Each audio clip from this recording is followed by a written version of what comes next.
Bon, bonjour à tous. Ça fait plaisir de vous voir. Alors, ce matin, en fait, je voudrais qu'on commence avec un texte dans Jean 20. Je voudrais vous parler d'un disciple, Thomas. Je ne sais pas si vous le connaissez. Un petit peu. Écoutez, moi aussi, et je l'ai découvert, je l'ai redécouvert, et il m'a touché, ce monsieur. Il m'a touché. Alors c'est amusant, parce alors qu'on cherche un petit peu dans nos Bibles, même si j'ai le verset là, Thomas, il apparaît assez peu dans les évangiles. Il y a 3-4 passages, mais il a un passage où on peut dire qu'il a eu une phrase qui a buzzé. Je pense qu'aujourd'hui, si on demande à des personnes de nous citer un message de la Bible, un verset, moi, je ne crois que ce que je vois, est globalement en tête de tous les top rankings, qu'on soit chrétien, qu'on soit pas chrétien. Je ne crois que ce que je vois. Ça permet de couper court. Merci, Élie. Il est fort.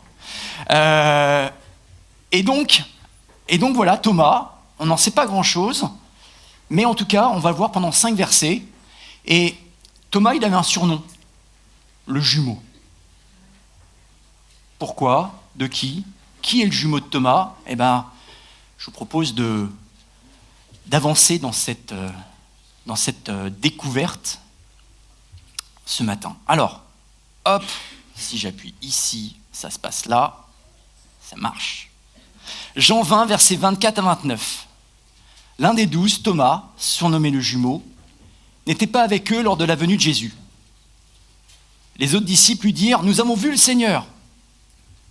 Mais il leur répondit « Si je ne vois pas la marque des clous dans ses mains, si je ne mets pas mon doigt à la place des clous, et si je ne mets pas la main dans son côté, je ne croirai pas. » Je m'arrête là juste une seconde, je voudrais juste remettre du contexte. Jésus est mort, a été mis à la croix.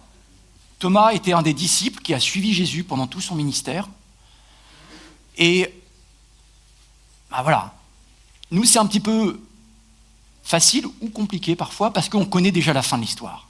Et en connaissant la fin de l'histoire, on est un petit peu ce qui se passe pendant, le cheminement qu'on vit tous dans nos vies, on fait souvent des raccourcis. On a le début, on a le postulat, et on a la fin. Oui, mais c'est bon, Jésus est ressuscité, ils sont partis, ils ont vécu des choses incroyables, le ministère, mais qu'est-ce qui s'est passé entre les deux ?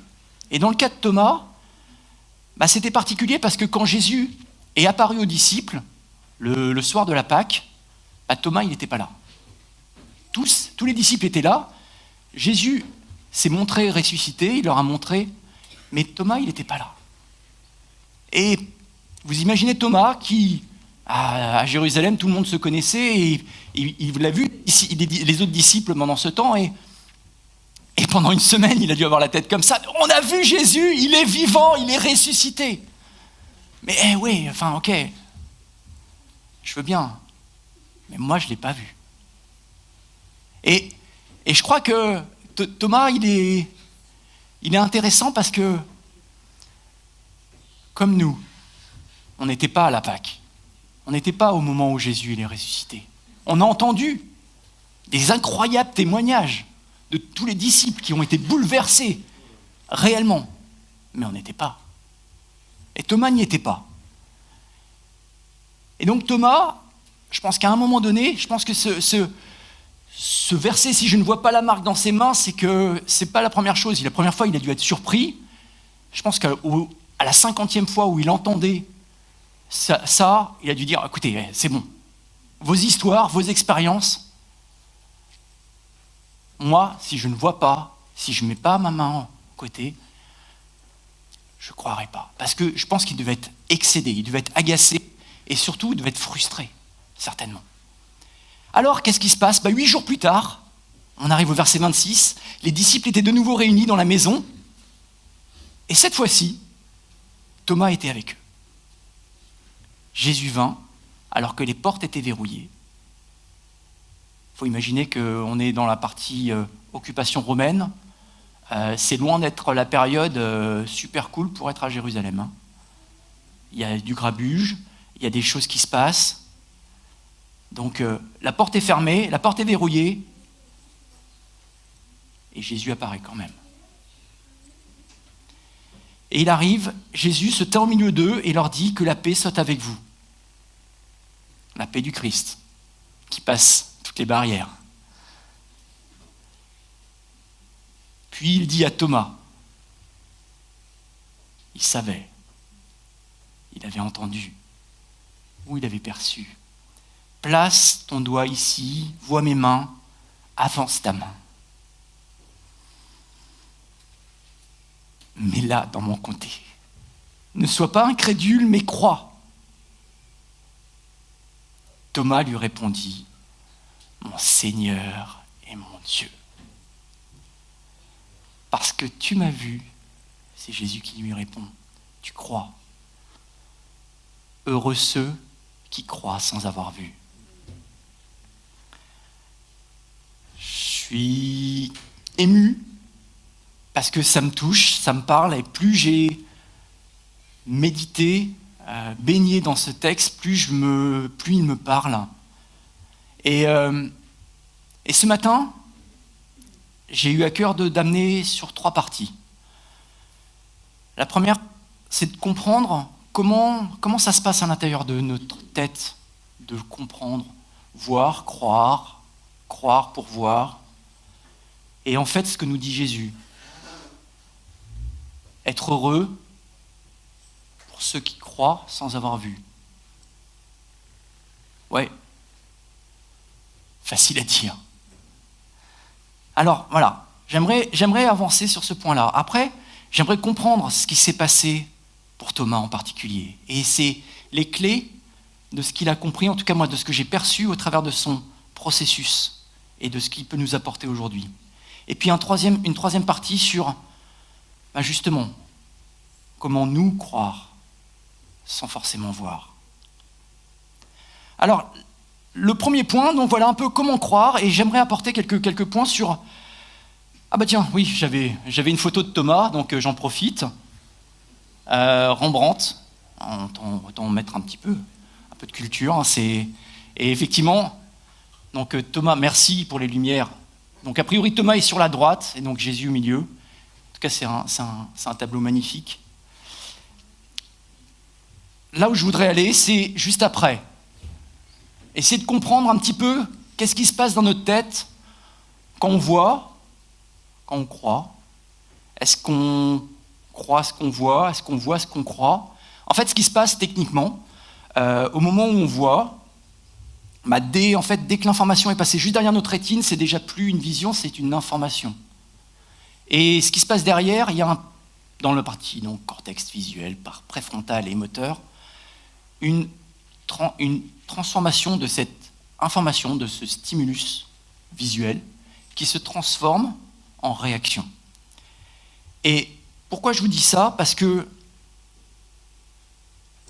on voit des choses, mais on n'a pas forcément tous la même perception de la chose, parce qu'elle est dépendante de notre expérience, elle est dépendante de nos apprentissages, elle est dépendante de notre culture. Et tous ces éléments, tout ce traitement de l'information, il nous est propre à chacun.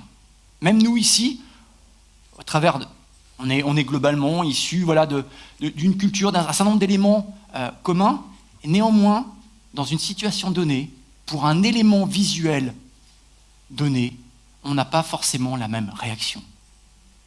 On va le voir juste après, j'ai une image, alors c'est dommage, Mickey, je ne le vois pas, mais je pense que ça lui aurait plu, mais il était hier soir avec les ados, et je les bénis pour ce qu'ils ont fait. C'est super qu'ils avancent avec Mélissa là-dessus. Là où j'en viens, c'est effectivement ce processus de croyance et de programmation qui se passe à l'intérieur de nous. Cette programmation, elle est liée à plein de choses. Il se passe des pensées, et ça, effectivement, la parole nous dit effectivement de faire attention à nos pensées. Moi, j'aime bien dire, on n'empêche pas les oiseaux de voler au-dessus de nos têtes, mais on peut les empêcher de faire un nid. Les pensées, elles viennent, et on va le voir, elles sont nombreuses. Et c'est naturel. Néanmoins, le fait de se fixer sur une pensée, ça vient amener un processus. Et avec les émotions, ça nous amène des expériences, des apprentissages. Et puis il suffit que derrière, on ait une personne qui vient nous amener derrière. Je vous donne une phrase comme ça, qu'on a peut-être entendue. Ok, on s'est planté un devoir de maths, mais oui, mais ok, c'est pas grave. Ah, mais oui, mais de toute façon, dans la famille, on est tous nuls en maths. Donc c'est pas grave, c'est normal. Enfin, te prends pas la tête, en fait. Et il suffit qu'on ait une pensée en disant que c'est effectivement les maths, c'est difficile. Et puis on commence à ressentir que c'est effectivement difficile. On l'a dans le ventre, on sent un petit peu de choses.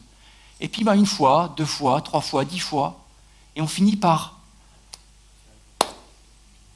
stabiliser ce point. Parce que notre cerveau a 2 principes. 1, il veut nous faire survivre. 2, il veut nous faire économiser de l'énergie. Pour nous faire économiser de l'énergie, il fait des raccourcis. Mais des raccourcis où il y croit dur, fort. Et c'est ce qui fait qu'on a des croyances, on a des convictions, on a des choses qui nous amènent à agir et à réagir. Alors je pourrais vous en parler pendant des heures parce que c'est un sujet qui me passionne, mais le sujet il n'est pas là. Simplement de comprendre que parfois nos apprentissages nous amènent en fait à prendre des décisions, des réactions. Et grosso modo, soit ça nous plaît et on a envie d'y retourner, soit c'est douloureux et on cherche à l'éviter. Et ça, c'est valable dans tous les domaines. C'est comme ça qu'on a été construit et c'est comme ça que les choses évoluent aussi dans le temps. Alors je viens sur cette image-là. Quand vous avez une vague qui dépasse les 4 mètres, quelle est la réaction initiale? Alors j'en vois un qui sourit à ma droite. S'il y avait Raph, il sourirait aussi. Gabriel, qui, je sais, a eu une expérience un peu plus surprenante à un moment donné, qui a juste manqué de se noyer sur une vague comme ça. Pourtant, c'est la même vague. Oui. Alors, effectivement, on peut arrêter. Ce que je veux dire par là, c'est que, quelle est notre réaction? Il y a une histoire qui raconte deux jumeaux de 3 ans qui sont sur le bord d'une plage, comme ça, et ils s'amusent, il y a leur maman qui est juste à côté. Et à ce moment-là, il y a une vague qui est un peu plus grosse que les autres. Et tous les deux sont pris dans la vague. Bam, upside down, il y a la tête par-dessus le corps, tout ça. Et il y en a le premier se relève, il voit sa maman, il court vers elle parce qu'il a eu peur. Et le deuxième, il se relève, et il a un sourire comme ça, et il y retourne immédiatement. On ne maîtrise pas tout. Il y a des choses qui se passent, notre réaction, c'est ce qui fait qu'on a des passions, c'est ce qui fait qu'on a des centres d'intérêt, c'est ce qui fait qu'on est animé par certaines choses, certains plus que d'autres, certains sur des sujets différents, et c'est super. La question, c'est derrière, comment ces choses-là prennent une place, comment ces choses-là nous inspirent, nous motivent, et comment ces choses-là peuvent aussi figer, bloquer, limiter. Et c'est un sujet important parce que, et ce matin, comme l'a dit Loïc tout à l'heure, on a aussi une responsabilité. On a une responsabilité par rapport au siècle présent. Alors c'est amusant, parce que le siècle présent, c'était il y a quelques siècles. Ne vous conformez pas au siècle présent, mais soyez transformés par le renouvellement de l'intelligence, afin que vous discerniez quelle est la volonté de Dieu, ce qui est bon, agréable et parfait. Juste ça. Simplement ce qui est bon, agréable et parfait. Et d'ailleurs, moi, ce passage, il a longtemps été pas forcément évident. Je l'ai souvent pris comme une injonction, un ordre. Le côté, faut renouveler ton intelligence. Vous avez déjà entendu, à partir du moment où on commence à mettre le « il faut » dans la phrase, moi, j'aime pas quand on me dit « il faut ». Mais en fait, j'ai découvert que j'étais pas le seul. Ça m'a rassuré. Parce que des fois, je me dis, je suis pas forcément toujours très, très obéissant. Je l'ai pas toujours été. Gabriel connaît quelques-unes de mes histoires étant petit.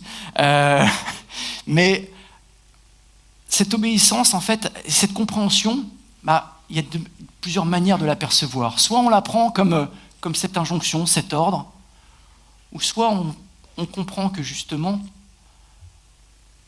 Paul savait de quoi on a besoin. Et il nous invite, en fait. Il nous invite à nous renouveler parce que notre intelligence en a besoin. Les scientifiques aujourd'hui ont estimé que nous produisons 70 000 pensées par jour. 70 000, une par seconde. Au moment où on se parle, vous êtes en train de m'écouter, vous êtes en train de penser à ce que vous avez mangé après, vous savez ce que vous avez à faire ce soir, vous me dites, mais au fait, mais pourquoi j'ai mis ces chaussettes, et ainsi de suite. Et c'est normal. Donc moi, le challenge là, c'est avec ça, et avec la lumière, merci les gars, d'arriver à essayer de concentrer et que vous puissiez récupérer des choses. Mais ces pensées-là, elles sont constantes, elles sont permanentes, c'est une réalité. C'est pour ça que Paul, qui avait déjà ses études scientifiques à l'époque, savait qu'il fallait qu'on ait besoin d'être renouvelé dans notre intelligence, dans nos raisonnements, afin de comprendre ce qui est bon, agréable et parfait. Moi, ça m'a libéré, réellement. Déjà parce que les pensées, c'est tout le temps.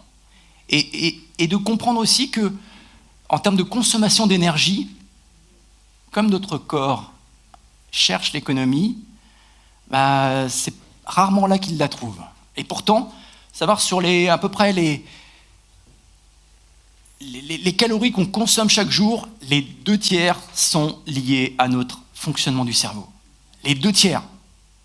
C'est faramineux. Donc plus on est serein, plus on est calme, plus on est économique, et plus on peut disposer notre énergie pour pas mal d'autres choses.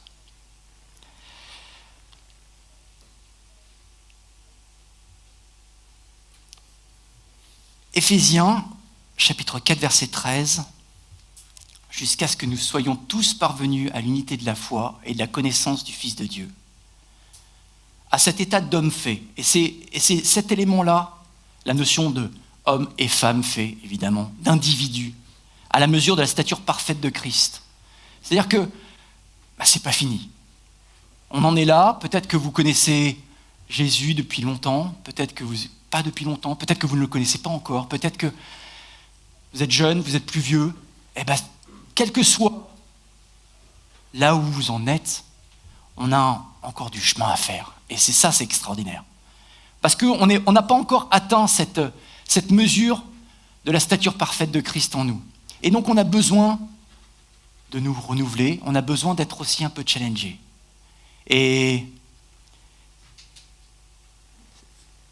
Yannick est un champion du challenge. J'en ai un autre à ma droite, Pierre-Yves. Ce matin, c'est Audrey qui en a fait l'expérience d'être prise comme ça. Viens témoigner devant, merci. Quel moment gracieux. Quelle bénédiction de venir. Très honnêtement, la première fois, c'est pas agréable, il faut être clair. La deuxième non plus, la troisième à peine plus. Mais c'est pas grave. C'est-à-dire que, ce que je veux dire par là, c'est qu'on a une zone de confort. On l'a tous. Encore une fois, économie, survie. Je suis assis sur mon siège. Il reste encore 22 minutes avant que ce soit fini. Ça va bien se passer. On ne va pas m'appeler devant. Je ne vais pas être ridicule et tout ça. Sauf que ce n'est pas ça qui nous appelle à vivre. Il nous appelle justement à parfois challenger nos peurs, nos appréhensions, certaines croyances. Mais ce n'est pas simple. Parce que même cette expérience-là, ce n'est pas tout de la vivre. Si elle se passe bien, ça nous fait on se dit, ok, c'est possible. Mais si elle ne se passe pas bien, elle vient encore plus ancrer une conviction, une peur et un sentiment d'incapacité. Mais Yannick, il sait. Et le jour où il y aura d'autres prénoms qui arriveront, ce sera le moment. Comme vous êtes. Alors, on va quand même revenir à Thomas, parce que c'est lui qui nous amène celui-ci. Moi, il y a quelque chose qui m'a touché, c'est qu'est-ce qui a amené ce disciple, ce porte-parole de tous les sceptiques du monde, à faire une confession, l'une des plus puissantes du Nouveau Testament. Je vous rappelle sa confession, parce que je crois que ce que je vois, ça c'est bien ancré, mais sa confession, en voyant Jésus, tu es mon Seigneur et mon Dieu. Je pense que sa semaine qu'il a passée à entendre toutes sortes de choses, sa frustration, son amertume, a été bouleversée instantanément. Et je pense même qu'il n'a pas eu à mettre le doigt au côté. Il s'est passé quelque chose d'unique. Et c'est là où j'amène le surnom. Thomas était surnommé le jumeau.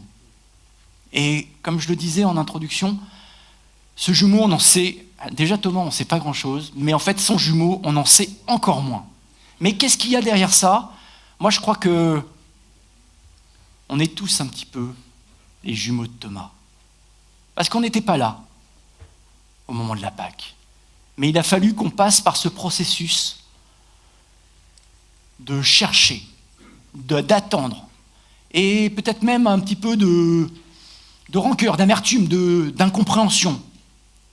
Et puis, une rencontre. Une rencontre avec Jésus, le ressuscité. Et ça, c'est quelque chose de particulier. Une nouvelle rencontre. Ou cette rencontre avec le ressuscité. Et j'insiste là-dessus parce que le Jésus qu'il a connu, c'était à la fois le même et à la fois quelqu'un de différent. Et peut-être que le Jésus que vous avez en tête, peut-être que le Jésus que vous imaginez ou que vous avez rencontré, eh bien, au fil du temps, au fil de nos expériences, de nos apprentissages, on le met peut-être un peu dans une boîte, un peu dans un mode qui est plus proche de notre confort à nous. Et c'est là où on a besoin d'être renouvelé, encore une fois. Et ce matin, cette rencontre, je nous la souhaite à tous. Dans ce que nous dit Thomas, moi, c'est les deux points qui me touchent particulièrement, c'est cette notion de sincérité. Il est venu comme il était, brut de fonderie. Il devait être là, il était quand même avec ses frères, avec les disciples dans cette salle. Et encore une fois, il ne s'attendait pas, il ne savait pas ce qui allait se passer. Il ne savait pas que Jésus allait apparaître. Il était là, quand même. Avec une partie de son « je croirai quand je verrai », mais je suis là quand même. Je ne veux pas louper la prochaine fois. Parce que même si je ne comprends pas tout, même si ce qui se passe, pourquoi j'étais pas là, pourquoi moi... On a plein de questions comme ça. Et Yannick, encore une fois, la semaine dernière, m'a fait une incroyable introduction. On a tous besoin de consolation. Et ça, c'est perpétuel et c'est pas fini. On en a besoin pour ce qui s'est passé hier et on va en avoir besoin pour ce qui va se passer demain. Ça n'empêche pas d'avoir de la joie, d'avoir de la paix, mais on sait qu'on va vivre des choses qui ne vont pas être faciles. Et la consolation, avec nous-mêmes y compris, avec un certain nombre de choses, on a besoin de cette consolation du Saint-Esprit. Alors, Thomas, il est venu comme il était, sincère et déterminé. Et puis, il y a eu Jésus. Jésus le ressuscité, son amour. Et croyez-moi, quand on lit certains passages, on peut être presque un peu surpris quand on se met dans la peau de cette histoire de Thomas, qui est un petit peu, on peut dire presque potentiellement revendicatif. Quand on voit comment Jésus a réagi avec Pierre ou avec d'autres, on peut s'attendre à qu'il puisse être un petit peu réprimandé en disant « Écoute, Thomas, tu me connais, quoi. Je t'avais dit, j'allais mourir, je vous avais dit.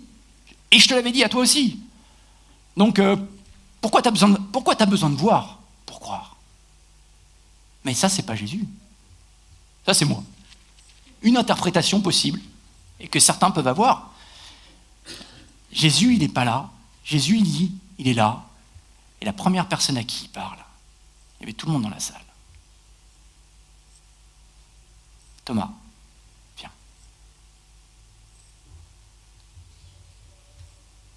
Viens. Touche. Vois. Crois. Et c'est cette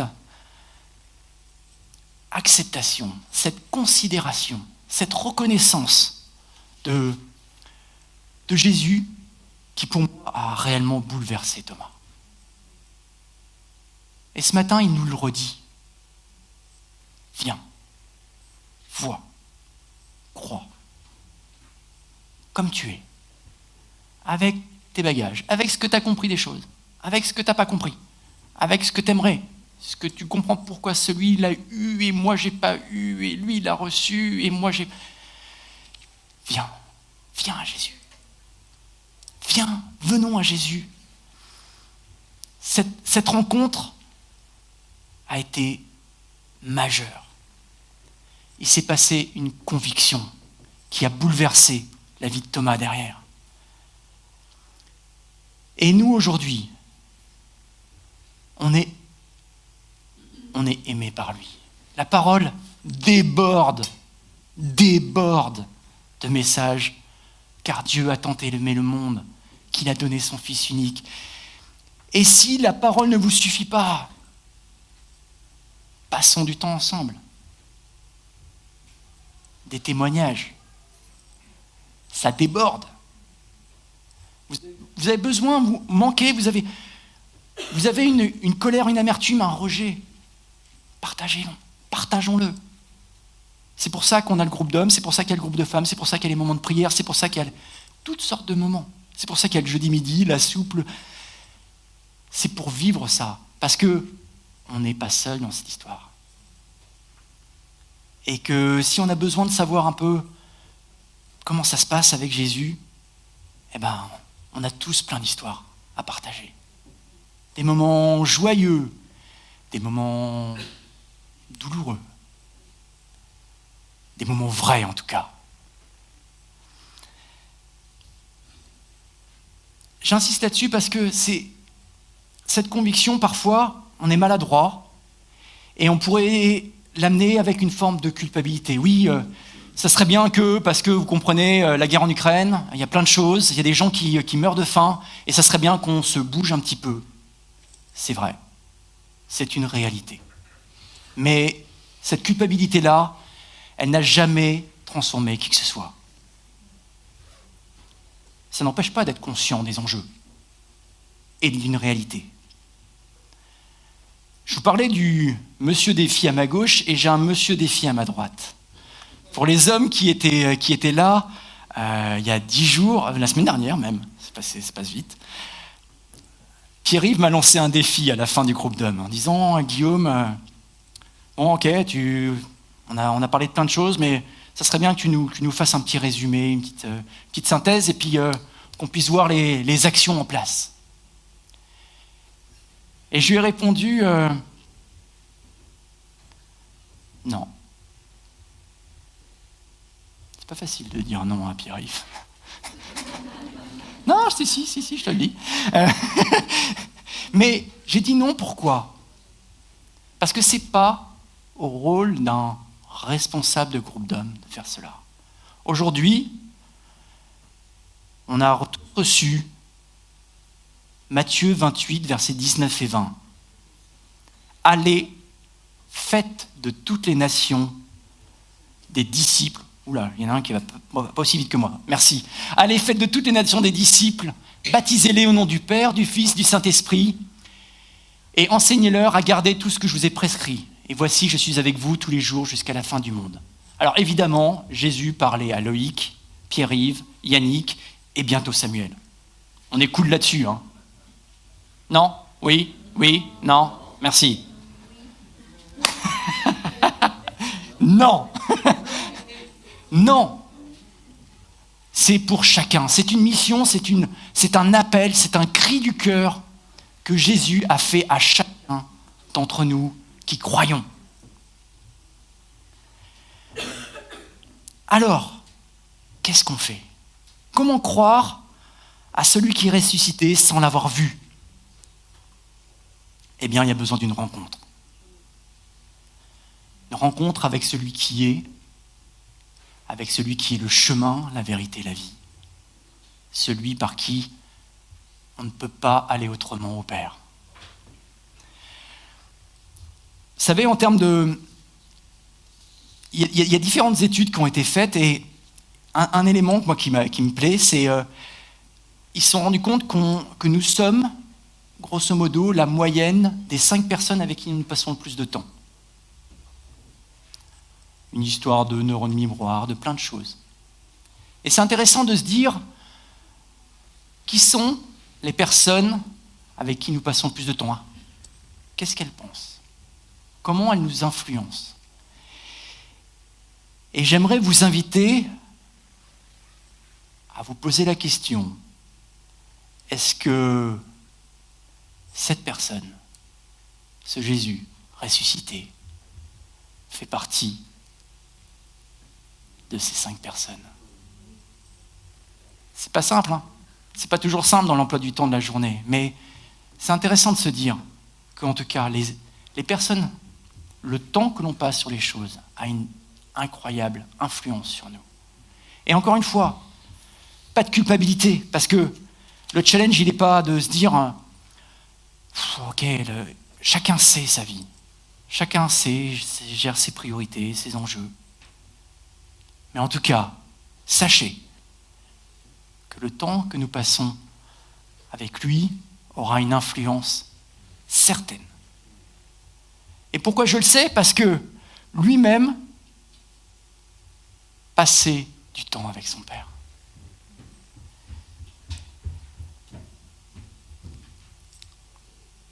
L'autre point, c'est aussi choisir, c'est renoncer. Alors, je ne l'ai pas trouvé ici, mais j'aime bien cette phrase, parce qu'à un moment donné, on a des choix à faire, il y a des décisions. Et si quelqu'un, Jésus dit à ses disciples, si quelqu'un veut venir après moi, qu'il renonce à lui-même, qu'il charge sa croix et qu'il me suive. Renoncer, c'est aussi faire cette démarche d'introspection, comme on l'a fait avant la Sainte Seine. Cette démarche d'introspection aussi des éléments qui peuvent nous limiter.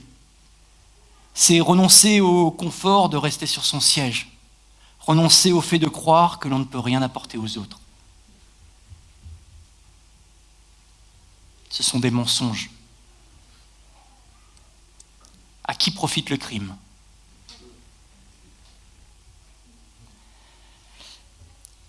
Être renouvelé par l'Esprit.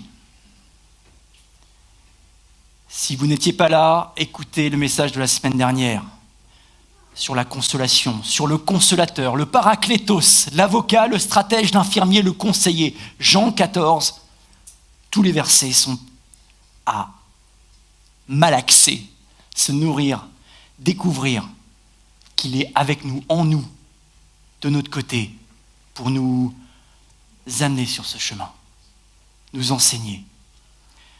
J'ai eu la chance dans mes premières années de conversion de partager le ministère d'une personne qui est vraiment un ministère de délivrance et de prière pour les gens, pour les malades. Et ce que j'ai découvert au travers de ce ministère, c'était il y a presque 25 ans maintenant, c'est que prier pour les autres, Jésus n'attend pas qu'on soit parfait pour le faire. Fait, c'est mieux que parfait. Je crois que ça vient de toi, Loïc, j'avais entendu ça une fois. Et j'aime bien ça parce que souvent, on a envie de remplir toutes les cases, d'être nickel, d'avoir passé une semaine incroyable. Sauf que le dimanche matin, on est à la bourre, on se prend la tête avec les enfants, c'est rien, ça arrive que chez moi, ça. Mais non, et ça n'empêche pas d'être rempli du Saint-Esprit, parce que sa grâce est là, parce que son pardon est là, et on avance. Je le disais tout à l'heure, un autre point, c'est justement d'expérimenter avec les frères. Alors je parle des frères pour moi, je parle des sœurs, je parle d'expérimenter avec la famille. Ça fait 2 fois qu'on se retrouve avec les hommes de l'Église, après plusieurs années où on n'a justement pas pu se voir. Et j'ai vraiment à cœur qu'on approfondisse encore ces moments ensemble. Qu'on approfondisse ces moments de partage, de témoignage, de communion fraternelle. Qu'on apprenne à faire confiance les uns vers les autres. Qu'on apprenne à pouvoir justement avancer. J'arrive tout doucement au bout. Il y a cette histoire de confession. Peut-être que le temps passe et je ne veux pas m'attarder, mais c'est un point important. La confession des péchés, moi je suis issu d'une famille protestante, donc la confession des péchés, c'est très catholique, et moi j'ai eu longtemps compris que c'était quelque chose qu'on mettait un petit peu de côté. Et je crois que c'est une vraie erreur. Alors, le faire avec les bonnes personnes en termes de confiance. Mais en termes de puissance, de libération, la confession est quelque chose d'incroyable. Et je pense que ça noue des relations fortes et ça libère réellement. Parce que ce qui est caché fait l'œuvre encore d'une personne, mais pas celle qui porte des fruits. Et ce qui permet d'avoir vraiment de l'efficacité dans la prière, et encore une fois, c'est Jacques qui nous le dit.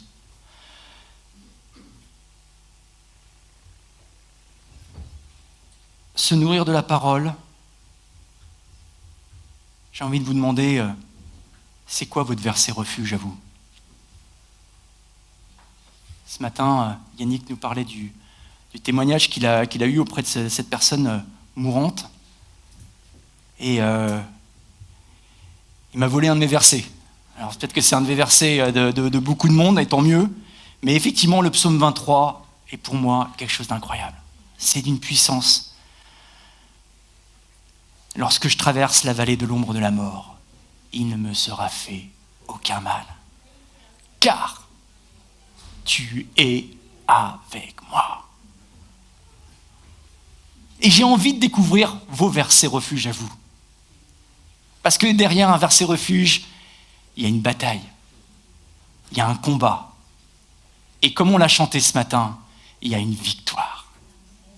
Amen. Ce matin, je voudrais vraiment qu'on puisse challenger ce qu'on croit. Challenger nos limites. Parce que celui qui dit tout est possible à celui qui croit n'est pas un menteur. Même si on ne voit pas tout, même si on ne comprend pas tout, comme Thomas, sa parole est vérité. Ce matin, je prie le Saint-Esprit qui nous montre à tous comment lui nous voit. Quel est notre extraordinaire potentiel. Parce que le jour où vous passerez ici, et ça viendra vite, vous verrez ce qu'on voit. Des sourires, des talents, des dons. Moi, je vois des hommes et des femmes renouvelés. Des enseignants de la parole, mais pas qu'au premier rang. Des évangélistes, des prophètes, des apôtres, des pasteurs, des intercesseurs, des louangeurs, des personnes qui sont dans le ministère d'aide. Nous sommes tous ensemble, effectivement, collaborateurs avec Christ, remplis de son esprit, de sa grâce et de son amour. Je nous invite à sa rencontre pour qu'il nous montre comment lui nous aime, comment lui nous voit et ce qu'il a pour nous. Mais aussi de comprendre qu'on n'est pas responsable de la programmation qui s'est passée dans nos têtes à certains moments, mais qu'on est responsable de pouvoir justement lui amener, de pouvoir lui apporter sa grâce. Comme Gabriel nous le partageait la semaine dernière, la puissance de l'huile d'onction, qui traverse les cailloux les plus costauds, qui vient traverser jusqu'au cœur. Cette huile du Saint-Esprit, on en a tous besoin. Alors voilà, ce matin, comme un petit enfant qui apprend à marcher, qui est déjà tombé 20, 50, 200, 300 fois. Je nous invite à nous relever, à tenir la main du Père, sans nous soucier du ridicule ou de la honte qui souvent nous emprisonne. Cette conviction, cette repentance, ce matin, je voudrais vraiment vous rappeler. Merci à toi. Bénédiction du dimanche matin. Ce n'est pas par nous-mêmes que nous nous changeons, mais simplement par son esprit. Et même si on a un chemin qui nous est propre, qui est différent des uns des autres, lui, il est là, il nous tire la main. Ce matin, par son esprit et sa parole, non comme une parole à croire, mais une parole pour croire. Il fait de nous des jumeaux de Thomas. Heureux parce que nous croyons sans l'avoir vu. Amen.